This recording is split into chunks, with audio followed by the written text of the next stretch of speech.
오늘 우리의 하나님의 말씀은 에베소 4장 29절로 32절까지 말씀 신약성경 315쪽입니다.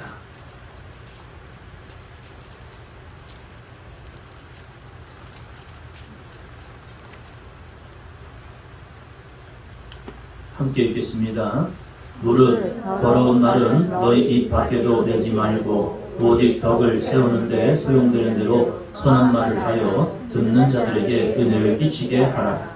하나님의 성령을 근심하게 하지 말라. 그 안에서 너희가 구원의 날까지 인치심을 받았느니라. 너희는 모든 악독과 노함과 분냄과 떠드는 것과 비방하는 것을 모든 악의와 함께 버리고 서로 친절하게 하며 불쌍히 여기며 서로 용서하기를 하나님이 그리스도 안에서 너희를 용서하신 바 같이 하라. 아멘. 나에게 주시는 하나님의 말씀입니다. 성경을 들고 믿음으로 선포하시겠습니다. 같이 합니다. 나는 성령님께 순종합니다. 나는 이웃에게 복음을 전합니다. 나는 이웃을 섬깁니다. 할렐루야.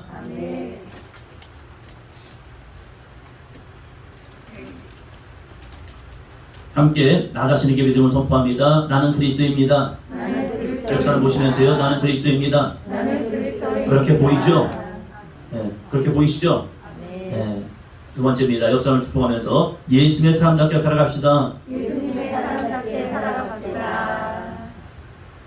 예수님의 사람 그리스도에게는요, 세상의 기준과는 다른 삶의 방식이 필요합니다. 그래야 이 사람이 그리스도인이 되는 거죠.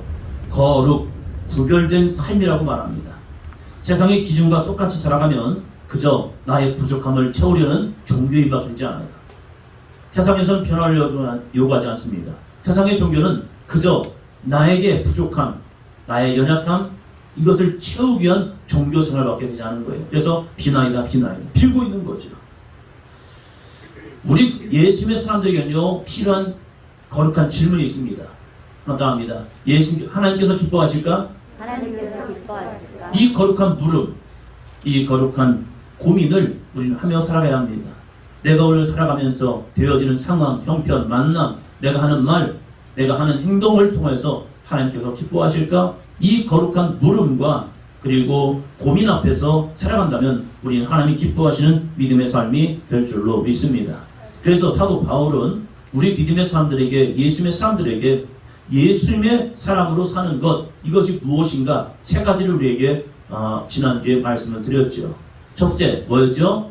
거짓을 버리고 이웃과 더불어 참된 것을 말합시다.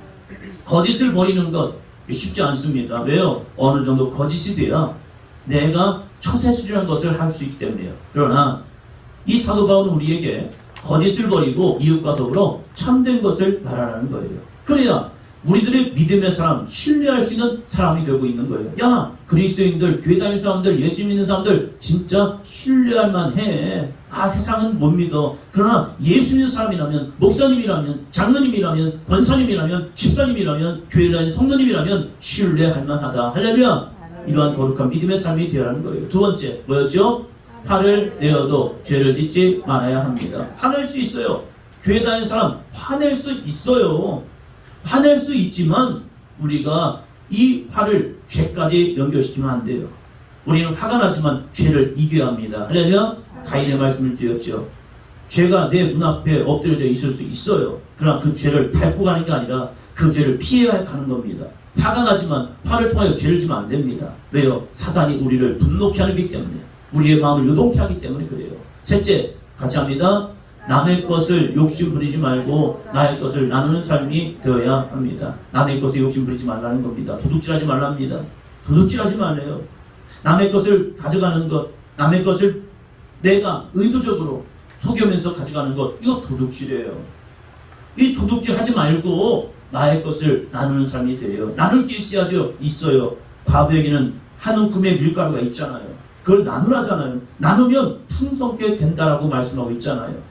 한 아이가 5병이요. 또 보리떡 5개와 물고기 2마리를 예수님을 나누잖아요. 나눌 때에 5,000명이 먹고 남는 역사를 경험할 줄로 믿습니다. 할렐루야. 거룩한 나눔은 하나님의 기적을 보는 복의 통로가 됩니다. 없다 하지 마시고 나에게 주어진 이 귀한 시간, 헌신, 물질 있는 것 함께 나눔을 통해서 여러분이 이 땅을 살아가는 아름다운 복의 통로가 되기를 주의 이름으로 축원합니다. 오늘은 둘째 시간으로 예수님의 사람으로 사는 것, 두 번째 시간으로 함께 말씀을 나누려고 합니다. 이 말씀을 나눌 때 우리들의 마음속에 이런 생각이 있었으면 좋겠어요. 같이 합니다. 시작. 나도 예수님의 사람으로 변하고 있습니다. 할렐루야. 변하는 것 쉽지 않아요. 나 자신의 삶의 방식과 습관을 버리고 새로운 방법으로 나가는 것 쉽지 않아요. 그러나 도전하면요, 나의 삶은 어느 순간에 포기하지 않는다면 나는 예수님의 사람으로 반드시 변할 줄로 믿습니다. 포기하는 게 문제지 넘어지고 쓰러지는 건 문제가 아니에요. 다시 일어나면 되는 거예요. 주님이 우리를 도와주시고 성령께서 우리를 도와주심을 통해서 반드시 주님의 거룩한 형상을 덧입는 믿음의 삶이 될 줄로 믿습니다. 네 번째, 다섯째, 여섯째, 이 세 가지를 오늘 보려고 합니다. 넷째, 같이 합니다. 더러운 말은 입 밖으로 내지 말고 선한 말로 은혜를 끼쳐야 합니다. 29절 말씀입니다. 무릇 더러운 말은 너희 입 밖에도 내지 말고 오직 덕을 세우는 데 소용되는 대로 선한 말을 하여 듣는 자들에게 은혜를 끼치게 하라. 말이 내 속에 있을 때와 내 입에서 나가고 나서의 모습은 다른 거예요. 내 입 속에 있을 때, 내 생각 속에 있을 때는 그저 생각일 거예요. 그러나 그것이 내 입 밖으로 나가는 순간 그것이 믿음의 말인지 아니면 믿음 없는 말인지, 나를 죽이는 말인지 나를 살리는 말인지 판가름이 됩니다. 성경은 말합니다. 예수님의 사람으로 더러운 말을 입 밖으로 내지 말래요. 이걸 한번 뒤집어 생각하면 예수님의 사람도 더러운 생각이 내 안에 들어올 수 있어요. 안 좋은 생각이 들어올 수 있어요. 불평의 생각이 들어올 수 있어요. 내 안에 원망과 이런 마음들이 내 안에 들어올 수는 있어요. 그러나 내 입으로 내뱉는 순간 하나님은 말씀합니다. 너희 말이 내 귀에 들린 대로 내가 너희에게 행할 것이다. 할렐루야. 물론 생각도 정결해야죠. 내 마음도 거룩해야죠. 내 마음에 그런 안 좋은 생각, 불평의 생각, 마음들이 들어올 때 예수 그리스도의 보혈의 피로 내 마음을 씻어달라고 기도해야 합니다. 할렐루야. 내 마음을 기경하는 뒤집어 엎는 거룩한 수고가 필요한 거죠. 그래야 내가 예수님의 사람으로 영과 혼과 육이 거룩해지는 삶이 될 수 있습니다. 그러나 사도 바울은 오늘 우리에게 중요한 부분을 이야기하고 있는 거예요. 그것은 더러운 말을 내 입 밖에 내지 말래요. 그러면 더러운 말에는 어떤 말들이 있습니까? 한번 같이 합니다. 비방하는 말, 욕설, 경멸의 말, 무시하는 말, 음담패설, 상스럽고 거북스러운 말, 분노의 말, 상처주는 말. 이런 말들이 더러운 말이래요. 가끔 가다가 길을 가다 보면 사람들이 이렇게 통하는 내용들을 좀 듣게 되고, 어떤 때는 음식점에 가서 앉아서 밥을 먹다 보면 옆에 사람들이 이야기하는 그런 대화를 듣게 돼요. 그 사람들이 서원서원 얘기하니까 좀 큰 소리 하니까. 그런데 그 말을 들으면 진짜 상스러워요. 욕으로 시작해서 욕을 끝나요. 처음부터 끝까지만 욕인 거예요. 듣고 있자 보니 진짜 옆에 있기 싫어요. 좋지 않아요. 그런데 이것을 세상에서는 그저 당연하고 자연스러운 현상처럼 이야기합니다. 때로는 이 사회 문화가 잘못된 것은 무엇입니까? 친한 표시로 욕을 섞어하는 것, 이게 친근함의 표시랍니다. 친근하면 친근할수록 우리가 해야 할 것이 있죠. 친근하면 친근할수록 해야 할 것은 무엇입니까? 바로 이런 말들이죠. 같이 합니다. 사랑과 격려, 배려, 격식 있는 말. 친하다면, 내가 저 사람과 친하다면, 내가 저 사람의 친구라면, 욕과 저주, 경멸과 무시, 이런 말을 그에게 던지는 것이 아니라 그를 사랑의 말로, 격려의 말로, 배려의 말로, 격식 있는 말로, 존중의 말로 그에게 이야기하는 거죠. 그래야 그 사람과 나와의 영적 관계가 좋은 관계가 되는 거예요. 만나자마자 새끼 이러면 안 된단 말이에요. 처음부터 끝까지 다 새끼예요. 아니 왜 이렇게 새끼가 많아요? 지금 이 문화가 그래요. 욕도요 얼마나 많은데요. 알지도 못하는요. 그것이 무엇을 의미하는지도 모르면서도 막 그저 사람들이 쓰니까 씁니다 하면서 이 문화가 이러한 더러운 말로 지금 도배되고 있다는 사실이에요. 우리 그리스도인들부터, 우리 믿음의 성도들부터 정말로 우리의 입술을 정결하고 거룩하게 할 수 있는 믿음의 삶이 되기를 주의 이름으로 축원합니다. 마태복음 5장에 보면 15장에 보면 예수님의 제자들이 손을 씻지 않고 음식을 먹게 됩니다. 그러니까 바리새인들과 서기관들이 예수님께 따집니다. 왜 당신의 제자들은 손을 씻지 않은 더러운 것으로 먹고 있습니까? 이런 얘기를 할 때 예수님께서 야 진짜 더러운 게 뭔지 알아? 씻지 않은 손으로 먹으면 그것이 더러워지는 것 같지? 아니야. 그보다 더 더러운 게 있는데 무엇이냐? 물론 손을 씻고 먹는 건 그들에게 필요해요. 그러나 사람을 더 더럽게 하는 것, 사람을 더 더럽게 하는 것이 무엇이냐? 마태복음 15장 11절입니다. 같이요. 입으로 들어가는 것이 사람을 더럽게 하는 것이 아니라 입에서 나오는 그것이 사람을 더럽게 하는 것이니라. 아멘. 사람의 입에서 나오는 그것이 사람을 그것을 더럽게 하고 있대요. 내가 무슨 말을 하느냐, 어떤 말을 하느냐, 그의 삶을 더럽게 만들고 있는 거예요. 냄새나요. 추한 냄새가 나요. 더러운 냄새가 나요. 말 한마디 때문에요. 그래서 우리는 더러운 말을 벗어버려야 합니다. 아, 목사님, 말을 제어하는 게 쉽지 않던데요? 맞아요. 쉽지 않아요. 그래서 이것을 영적 싸움이고 믿음의 싸움인 거예요. 잠언 10장 19절 이렇게 말합니다. 같이 합니다. 말이 많으면 허물을 면하기 어려우나 그 입술을 제어하는 자는 지혜가 있느냐. 그 입술을 뭐래요? 제어하래요. 더러운 말이 나오고 싶어도, 나도 더러운 말에 합류하고 싶어도 입술을 제어하는 거예요. 순간 멈춰서는 거예요. 브레이크를 밟는 거예요. 그만해야겠다. 여기에서 내가 이 말을 그만해야겠다. 괜히 더 말해봤자 좋은 게 아니란 말이에요. 거기에 동료해서 합류해서 할 필요가 없는 거예요. 그러면 더러운 말을 입 밖에 내지 말고 선한 말로 듣는 사람에게 은혜를 끼치래요. 듣는 사람이 은혜 받을 수 있는 말 할 수 있단 말이에요. 그 선한 말이 무엇입니까? 같이 합니다. 사랑의 말, 칭찬의 말, 격려의 말, 하나님을 향한 믿음의 말. 할렐루야. 옆 사람 보시면서 사랑의 말 많이 해주세요. 칭찬의 말 많이 해주세요. 그럼 여자분들 꼭 이렇게 말해요. 아유, 칭찬할 게 있어야죠. 남편을 칭찬해주세요 하면요, 칭찬할 게 있어야죠. 감사라는 찬양을 보면 뭐하고 있음에도 감사하라고요? 숨을 쉬는 것만으로도 감사해요. 저는 요즘 저희 아내한테 감사합니다. 제가 자다가 숨을 안 쉬고 있으니까 그냥 내뱉어가지고 그냥 숨 안 쉬고 그냥 가게 만들지 않냐고. 아, 가서 검사 받아봐라. 검사 받아봐라. 검사 받는 게 정말 귀찮은데 병원 가서 검사 받는 게 쉽지 않잖아요. 귀찮잖아요. 가라니까 또 저는 말 드려야죠. 뭐. 갔더니 요즘은 숨을 잘 쉬고 삽니다. 너무 감사한 거예요. 아, 숨을 쉬는 것도 감사구나. 예. 남편들 보면서 코 골더라도 숨 쉬고 자네 그러면서 감사하시 바랍니다. 할렐루야.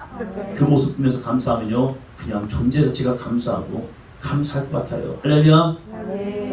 칭찬도 해주시고 격려의 말 해주시고 하나님을 향한 믿음의 말을 하면요, 내 주변의 사람들이 살아납니다. 우리 사도행전교회 성도님들이 더러운 말을 지하고 선한 말로 다른 사람에게 은혜를 끼치는 거룩한 언어 습관이 되기를 주의 이름으로 축원합니다. 그래서 우리에게는 한마디 합니다. 존중의 말, 상대방을 존중하는 말이 필요해요. 그 말 중에 존댓말이 있죠. 서로를 존대할 수 있는 말. 교회 안에서 저희 시골에 있을 때 교회 가니까 뭔가 다르더라고요. 뭐가 다르냐? 동네에서 거의 동네가 크지 않으니까 한 120호 되는 동네다 보니까 다 알잖아요. 근데 교회를 오면요, 이렇게 불러주더라고요. 성도님, 집사님, 권사님. 아니, 형님 동서 하면서 하던 분들이 교회를 오니까 바뀌어요, 호칭이. 집사님, 권사님. 새댁이 왔는데도 그 새댁 집안에서의 한참 밑에지요. 그런데 어르신들, 남자분들도 그 젊은 세대를 해서 집사님 하면서 불러주는 거예요. 누구야? 부르지 않냐고 집사님, 성도님, 권사님, 장로님 불러주는 거예요. 그 모습을 보면서 야, 교회가 괜찮다.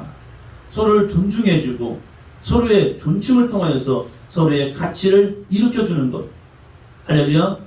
우리 사도행전 교회에서 이러한 좋은 격려의 말, 거룩한 직분이잖아요. 집사의 직분을 얻고 권사의 직분을 얻는 거 좋은 직책이란 말이에요. 하나님이 우리에게 주신 은혜의 선물이기도 합니다. 서로를 존중해주고 서로를 높여주고 서로를 세워줄 수 있는 우리 선한 말을 할 수 있는 우리 사도행전 교회 성도들이 되기를 주의로 축원합니다. 다섯째입니다. 다섯째, 하나님의 성령을 근심하게 하지 맙시다. 30절입니다. 하나님의 성령을 근심하게 하지 말라. 그 안에서 너희가 구원의 날까지 인치심을 받았느니라. 할렐루야. 자녀를 보면 기쁨이 되는 경우가 있고 근심이 되는 경우가 있습니다. 부모의 기쁨이 되는 경우는 부모의 뜻을 헤아리고 말에 순종하는 그러한 자녀들은 부모의 기쁨입니다. 그러나 근심하게 하는 경우가 있습니다. 부모의 말에 불순종하고 자기 멋대로 살아가는 경우 부모의 근심이죠. 잠언 10장 1절 이렇게 말합니다. 같이 합니다. 솔로몬의 잠언이라 지혜로운 아들은 아비를 기쁘게 하거니와 미련한 아들은 어미의 근심이니라. 지혜로운 아들은 아비의 기쁨이 됩니다. 그래서 그 아버지의 뜻에 순종하며 그 아버지의 길로 자기의 삶을 맞춰갑니다. 그러나 미련한 아들은 어미의 근심이 돼요. 왜요? 늘 불순종하고 자기 마음대로 자기 생각대로 자기 뜻대로 살아가야 하는 거예요. 그것이 사망과 저주의 길인지 모르고 여전히 아니요 아니요 아니요 끊임없이 부정하며 나아갑니다. 이건 문제 있는 거죠. 성령을 근심하게 한다는 게 무엇입니까? 성령을 근심하게 한다는 것은 주의 계명을 지키지 않고 의도적으로 죄를 범하는 경우예요. 하나님의 뜻이 아니라 자기 생각대로 신앙생활하는 사람들, 성령의 근심거리가 되고 있는 거예요. 신앙생활에는 분명한 방향성이 있어야 합니다. 내가 신앙생활할 때 분명한 방향성이 무엇입니까? 이 방향성은 한번 더 합니다. 성경. 내 생각이 아니에요. 하나님의 말씀, 성경의 뜻에 따라서 성경의 인도하심 속에 우리는 순종해 나가는 거예요. 그래서 믿음의 내비게이션이 바로 성경이라는 거예요. 성경을 알아야하고 성경을 묵상해야 하고 성경을 읽어야 합니다. 배워야 합니다. 그래야 나의 삶의 인도자가 되시는 그 말 뜻에 순종하여 나갈 수 있는 거죠. 그래야 성경은 말합니다. 구원의 날까지 인치심을 받을 수 있다고요. 구원의 날까지 인치심을 받는 게 무엇입니까? 너 하나님의 사람이구나. 너 예수님의 사람이구나. 너 그리스도이구나. 이 인치심을 받는다는 거예요. 확인시켜주고 있다는 거예요. 어떻게 해야 해요? 성령을 근심하지 말게 해야 해요. 구원은 예수를 믿는 순간 완성이 아니에요. 구원은 현재 진행형입니다. 내가 지금 어떠한 길을 가느냐에 있어서 구원은 지금 이루어지고 있지만 탈선할 수도 있고 벗어날 수도 있어요. 그래서 늘 하나님의 성령에 근심하지 말고 성령의 뜻 가운데 순종할 수 있는 믿음의 삶이 될 때 마지막 종착점에 가서 다 이루었다는 아름다운 고백을 할 수 있다는 사실입니다. 그래서 사도 바울은 우리에게 이러한 고백을 하고 있는 겁니다. 빌립보서 3장 12절이요. 내가 이미 얻었다 함도 아니요 온전히 이루었다 함도 아니라 오직 내가 그리스도 예수께 잡힌 바 된 그것을 잡으려고 달려가노라. 사단은요, 목사님들도, 사단은 장로님들도, 사단은 권사님들도, 집사님들도, 성도님들도 사단은 늘 유혹해요. 예수님마저도 유혹하는 것이 사단의 정체더라고요. 그러면 오늘 우리들의 삶 속에 성령을 근심하지 않고 성령이 역사하심에 순종해 나간다면 오늘 우리의 구원은 이루어지고 있다는 사실이에요. 할렐루야. 절대 나는 구원을 이루었어. 교만하지 말고 이 사도 바울의 고백처럼 오직 내가 그리스도 예수께 잡힌 바 된 그것을 잡으려고 구원을 잡으려고 구원을 얻으려고 구원을 성취하려고 달려가노라. 할렐루야. 거룩한 믿음의 삶이 되어서 하나님의 성령을 근심하지 않게 하기를 주의 이름으로 축원합니다. 여섯째입니다. 여섯째 같이 합니다.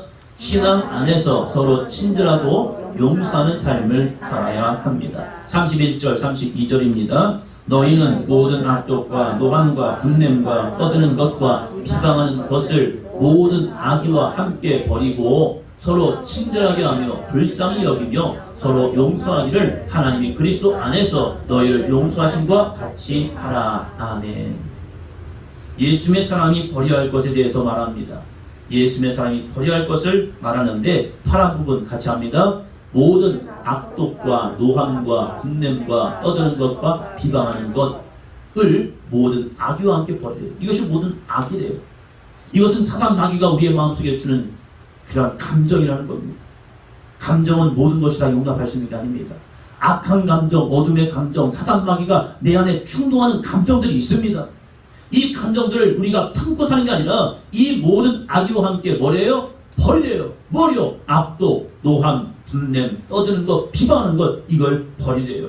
그리고 나서 해야 할 것은 무엇입니까? 30절 보니까 친절하게 하며 불쌍히 여기며 서로 용서하기를 하나님이 그리스도 안에서 너희를 용서하신 것 같이 하래요. 우리 그리스도인들은 서로 바라보며 서로를 함께하며 서로 공동체 안에 살아가면서 서로 친절하게 대해야 합니다. 싸움 따게 되면 안 돼요. 분열케 한 자가 되면 안 돼요. 사람을 요동치게 한 자가 되면 안 돼요. 사람을 유혹한 자가 되면 안 돼요. 서로 친절하게 하나님의 역사를 이룰 수 있는 거룩한 믿음의 삶이 되기를 주의 이름으로 축원합니다. 또한 서로를 불쌍히 여겨야죠. 긍휼히 여겨야죠. 함께 믿음의 삶을 살아가는 우리 형제들과 자매들을 바라보면서 서로 불쌍히 여기며 도와줄 수 있는, 잡아줄 수 있는 믿음의 삶이 되어야죠. 나 혼자만 가는 바리새인 되지 마시고, 나 혼자만 가는 제사장 되지 마시고, 나 혼자 길을 가는 레위인 되지 마시고, 내 옆에 누군가 쓰러져 있다면, 누군가 넘어져 있다면, 누군가 죽어있다면 그 사람을 불쌍히 여길 수 있는 거룩한 믿음의 삶이 되기를 주의로 축원합니다. 옆에 사람을 보면서 불쌍합니까? 아니면 안 불쌍합니까? 내 주변에는 예수 그리스도를 믿지 아니함을 통하여 불쌍한 영혼들이 있는 거예요. 예수 그리스도를 믿지 아니함을 통해서 멸망으로 가는 영혼들이 있는 거예요. 예수 그리스도를 믿지 아니함을 통하여 마지막 심판의 때에 저승사자가 와서 그 영혼을 쑥 들어가는 그러한 불쌍한 영혼들이 있는 거예요. 그 불쌍한 영혼들을 바라보고 그들을 치유하고 회복하고 주님께로 인도할 수 있는 거룩한 삶이 되기를 주의 이름으로 축원합니다. 또한 용서하래요. 서로 좀 용서해 주세요. 끝까지 마음에 품고 그저 내가 언젠가는 원한을 갚으리라. 내가 언젠가는 칼을 갈고 이 칼로 내가 반드시 갚아주리라. 이러한 보복하는 자 되지 마시고 서로 용서하는 거룩한 삶이 되기를 주의 이름으로 축원합니다. 남편들 참고했더라도 용서하시기 바랍니다. 할렐루야. 10년 20년 지났어도 또 얘기하지 마시고 또 얘기하지 마시고 나는 용서했어. 근데 또 얘기해요. 용서가 아니에요. 마음에 품고 있는 거잖아요. 그 모든 아픔과 상처 미움은 떠나갈지어다. 할렐루야. 할렐루야. 네. 왜 용서해야 하느냐? 30절은 그 비밀을 말합니다. 하나님이 그리스도 안에서 너희를 뭐하신 같이요? 용서하신 같이. 1만 달란트 빚진 자를 임금이 용서해 줬습니다. 그런데 100데나리온 빚진 동반을 친구를 옥에 가둬버리는 그런 무익한 종이 있습니다. 우리가 그런 삶이 되면 안 돼요. 사도 바울은 예수님의 사람들이 어떻게 살아가는가 이 6가지를 말하면서 마지막 모습으로 용서를 말합니다. 또한 로마서를 통해 이렇게 말씀하고 있습니다. 같이요. 할 수 있거든 너희로서는 모든 사람과 더불어 화목하라. 친절하고 용서한 사람이 화목한 관계가 되고 있죠. 우리 그리스도인들의 구함을 통하여 용서 그리고 사랑, 이것은 내가 약하기 때문이 아니에요. 내가 미련하기 때문이 아니에요. 하나님의 말씀에 순종하기 위해서 용서하는 거예요. 베드로가 예수님 앞에 나와서 물어봅니다. 예수님, 내가 7번을 용서하면 될까요? 누군가 나에게 용서를 구할 때 7번 용서하면 되지 않을까요? 그럴 때 예수님께서 뭐라고 말씀하십니까? 마태복음 18장 22절입니다. 예수께서 이르시되 내게 이르노니 7번뿐 아니라 7번을 70번까지라도 할지니라. 할 수 있다면 계속 용서해 주래요. 그 사람이 진심으로 너에게 용서를 구한다면 용서해 줘. 비아냥거리는 용서가 아니라 겉모습으로 하는 용서가 아니라 진실한 용서요. 진실한 용서가 그가 나에게 구한다면 용서하여서 새로운 관계, 새로운 시작, 새로운 회복을 줄 수 있는 모든 사람과 화목한 관계를 이룰 수 있는 저와 여러분이 되기를 주의 이름으로 축원합니다. 한 주간 또 우리는 살아가야 합니다. 이 한 주간 살아갈 때에 하나님 주신 거룩한 말씀 가지고 이 무더위에 지쳐있는 이 땅을 하나님의 말씀으로 치유하며 회복할 수 있는 저와 여러분이 되시기를 주의 이름으로 축원합니다. 다시 한번 이 넷째, 다섯째, 여섯째를 같이 읽습니다. 시작. 넷째, 더러운 말은 입 밖으로 내지 말고 선한 말로 은혜를 끼쳐야 합니다. 다섯째, 하나님의 성령을 근심하게 하지 맙시다. 여섯째, 신앙 안에서 서로 친절하고 용서하는 삶을 살아야 합니다. 할렐루야. 한 주간 내 안에서 버려야 할 말은 무엇이고 해야 할 말은 무엇인가 여러분 고민해 보시고 결단하시고, 혹시 나는 성령을 근심하게 하는 행동을 하지 않는지 나 자신을 살펴보면서 하나님의 기쁨 될 수 있는 주 예수의 영광이 여러분을 통하여 여러분의 가정과 여러분의 직장과 사업장에 또한 이 땅 가운데 증거되는 아름다운 믿음의 삶이 되기를 주님의 이름으로 축원합니다. 그렇답니다. 나도 할 수 있습니다. 나도 예수님의 사람입니다. 할렐루야.